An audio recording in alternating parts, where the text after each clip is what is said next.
بسم اللہ الرحمن الرحیم ایاک نعبد و ایاک نستعین۔ میں اس وقت پاکستان میں رہنے والے تمام پاکستانیوں سے اور پوری دنیا میں جتنے بھی وسیع پاکستانی ہیں ان سے مخاطب ہوں۔ عمران خان جو جنگ لڑ رہا ہے وہ جنگ عمران خان کی نہیں بلکہ پاکستان کی جنگ ہے، ہماری نسلوں کی جنگ ہے۔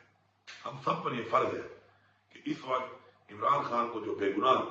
قید کیا گیا ہے اور ہماری پارٹی کے ساتھ جو ظلم اور فسائیت جاری ہے اس کے لیے ہم سب نے نکلنا ہے۔ ہم سب انشاءاللہ 24 نومبر کو ڈی چوک پہ عمران خان صاحب نے ہمیں مطالبات پورے ہونے تک کا جو دھرنے کا اعلان کیا ہے، ہم سب نے وہاں پہنچنا ہے اور اس وقت تک وہاں سے نہیں جانا جب تک ہمارے مطالبات پورے نہیں ہوتے۔ ہمارے مطالبات سب سے پہلے عمران خان کی، ہماری لیڈرشپ اور ہمارے کارکنان کی رہائی ہے۔ اس کے بعد ہمارے مطالبات، ہمارے مینڈیٹ کی واپسی، ہمارے ساتھ جو زیادتیاں، فسائیت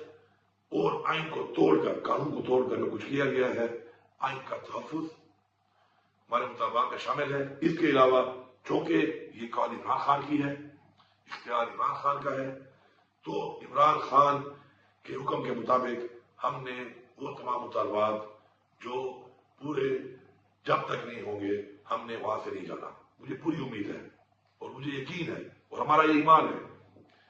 اور ہمیں یہ حکم ہے قرآن میں کہ امر بالمعروف، کہ ہم نے حق اور سچ کا ساتھ دینا ہے۔ ہم حق پہ ہیں، ہم سچ کے ساتھ ہیں اور انشاءاللہ اپنی حقیقی آزادی تک، اپنے مطالبات کی منظوری تک اور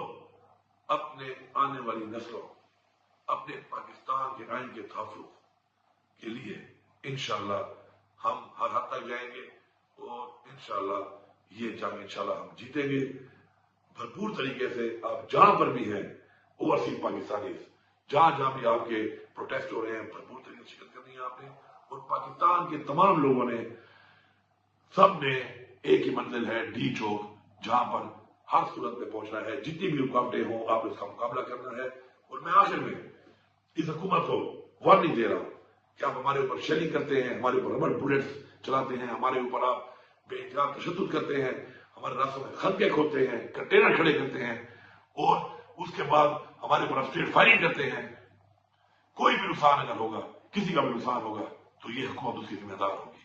اور آپ نے اس دنیا میں بھی حساب دینا ہے اور اس جہاں اللہ کو بھی حساب دینا ہے۔ میری تمام لوگوں سے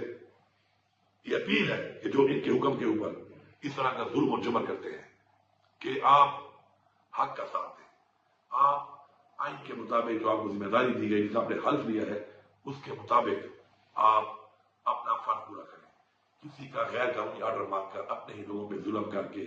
جبر کر کے، غیر قانونی طریقے سے تشدد کر کے آپ نہ اس جہاں سے ظلم ہوں گے اور نہ اس جہاں سے ظلم ہوں گے۔ آپ سب کا